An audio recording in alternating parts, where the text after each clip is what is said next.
बाई पण भारी देवाच्या घवघवीत यशानंतर दिग्दर्शक केदार शिंदेंनी जागतिक महिला दिनी आई पण भारी देवा या चित्रपटाची घोषणा केली। सोशल मीडियावर त्यांनी याचे पोस्टर शेअर केले। जिओ स्टुडिओज कडून हा चित्रपट प्रस्तुत केला जाणार असून याचे कथा लेखन वैशाली नाई आणि ओंकार दत्त यांनी केले आहे।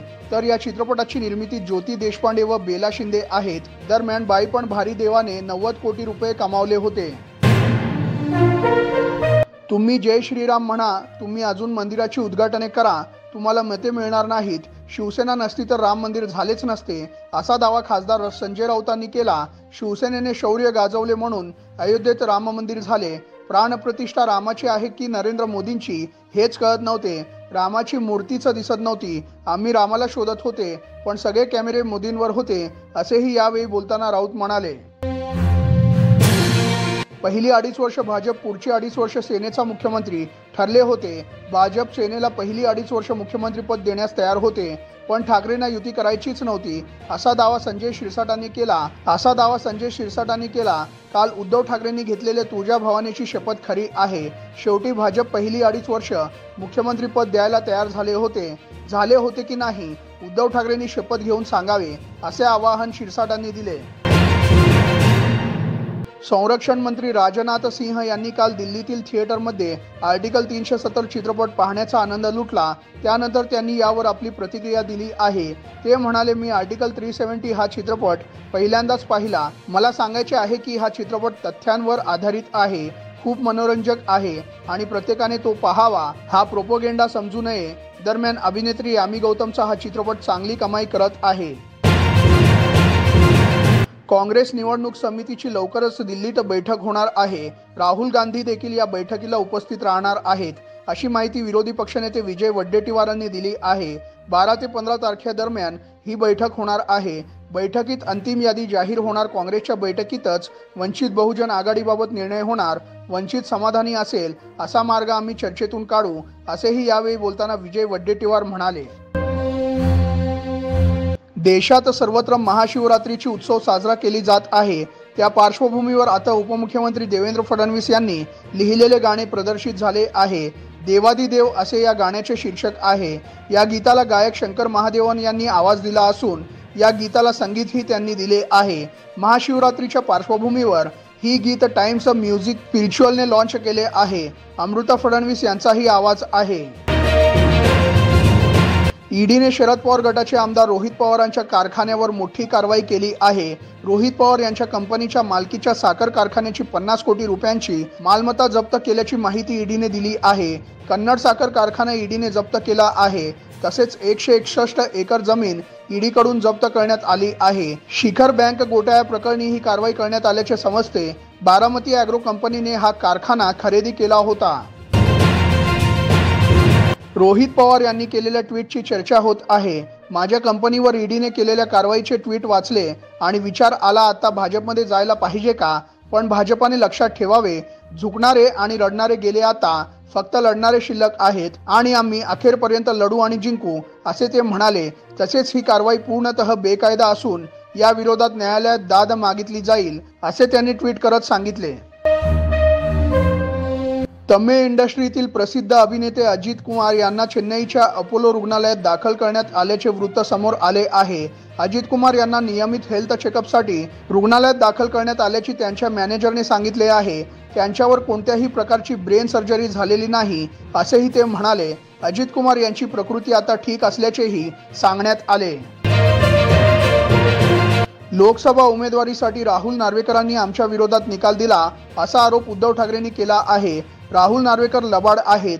नार्वेकरांना लोकसभेची उमेदवारी देण्याची लालच दाखवण्यात आली आणि आमच्या विरोधात निकाल द्यायला लावला। नार्वेकरांनी म्हणजेच त्या लवादाने जो निकाल दिलेला आहे तो सर्वोच्च न्यायालयाच्या निकाला विरोधात वाटत नाही का, असा प्रश्न न्यायालयाने विचारल्याचेही उद्धव ठाकरे म्हणाले। महत्त्वाच्या ज्योतिर्लिंगांपैकी एक व 4 धाममधून एक धाम असलेले केदारनाथला दरवर्षी लाखो भाविक जातात। केदारनाथचे मंदिर 6 महिने बंद तर 6 महिने भाविकांसाठी खुले असतात। आता केदारनाथ मंदिराचे दरवाजे खोलण्याची तारीख समोर आली आहे। केदारनाथ मंदिर भाविकांसाठी 10 मे रोजी सकाळी 7 वाजता उघडणार आहे। केदारनाथ धामचे दरवाजे उघडण्यात येणार असल्याने त्याची जोरदार तयारी केदारनाथ मंदिर परिसरात सुरू आहे। अभिनेत्री तमन्ना भाटियाचा आगामी चित्रपट ओडेला 2 चा फर्स्ट लुक समोर आला आहे।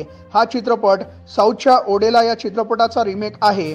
तमन्नाने महाशिवरात्रीच्या दिवशीच या चित्रपटातील फर्स्ट लुक सोशल मीडियावरून शेअर केला। यात ती शिवभक्तीत तल्लीन असल्याचे दिसत आहे। कपाळावर चंदन आणि लाल टिळा, हातात डमरू आणि भगवे कपडे घातलेल्या तमन्नाचा अवतार खूपच जबरदस्त दिसत आहे। तिचा हा लुक चांगलाच व्हायरल होत आहे। कोल्हापूरकरांसाठी विविध विकास कामांची घोषणा।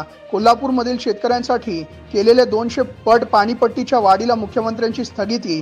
कोल्हापुरात उच्च न्यायालयाचे खंडपीठ लवकरच सुरू करणार। उर्वरित एसटी वाहतुकीतही महिलांसाठी 50% सवलतीची घोषणा। हातकणंगले येथे जाहीर MIDCचा परवाना मुख्यमंत्री शिंदे व उद्योगमंत्री सामंतांनी खासदार धैर्यशील माने यांच्याकडे सुपूर्द केले।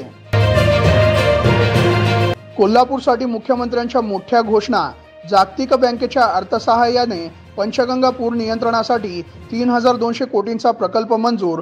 पंचगंगा प्रदूषण मुक्तीसाठी 750 कोटी रुपयांचा प्रकल्प आराखडा सादर। महाराष्ट्र सुवर्ण जयंती नगरोत्थान अभियानामधून इचलकरंजी शहरातील रस्त्यांसाठी 100 कोटी रुपये देण्यात येणार। इचलकरंजीमधील साध्या यंत्रमागांसाठी 1 रुपया व ॲटोलूमसाठी 0.75 पैसे वीज बिलात सूट देण्याचा निर्णय। उद्धव ठाकरेंच्या पक्षाचा बँडबाजा वाजला असून त्यांनी नितीन गडकरींना ऑफर देणे म्हणजे गल्लीतील नेत्याने अमेरिकेच्या राष्ट्राध्यक्ष पदाची ऑफर देण्याचा प्रकार आहे, अशी टीका देवेंद्र फडणवीसांनी केली। गडकरी भाजपचे मोठे नेते आहेत। पहिल्या यादीत महाराष्ट्रातून कोणाचेही नाव नाही। महाराष्ट्राची यादी येईल तेव्हा त्यांचे नाव पहिल्या यादीत असेल। ठाकरे असे वक्तव्य करून स्वतःचे हास्य करून घेत आहे, असे ते म्हणाले। मुख्यमंत्री एकनाथ शिंदे, उपमुख्यमंत्री अजित पवार दिल्लीत दाखल झाले आहेत। त्यानंतर आता ते गृहमंत्री अमित शहा यांची भेट घेणार आहेत। त्यासाठी अजित पवार आणि एकनाथ शिंदे यांचा ताफा अमित शहा यांच्या घराकडे रवाना झाला आहे। या भेटीत महायुतीच्या जागावाटपावर शिक्कामोर्तब होणार असल्याचे समजत आहे। त्यामुळे या भेटीत नेमके काय होणार आणि दोनही गटांचे समाधान होणार का याकडे लक्ष असेल। मोदी की गॅरंटी या जाहिरातीतून फक्त एकाच व्यक्तीचा प्रचार केला जात आहे। या प्रचाराचा खर्च सरकारी खर्चातून होत आहे।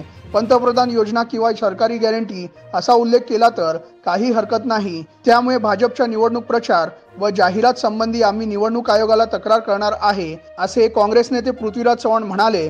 या जाहिरातीसाठी झालेला खर्च हा भाजपकडून वसूल करण्यात यावा, असेही ते म्हणाले। काँग्रेसच्या लोकसभा निवडणुकीच्या पहिल्या यादीत 39 उमेदवारांची नावे जाहीर झाली आहेत।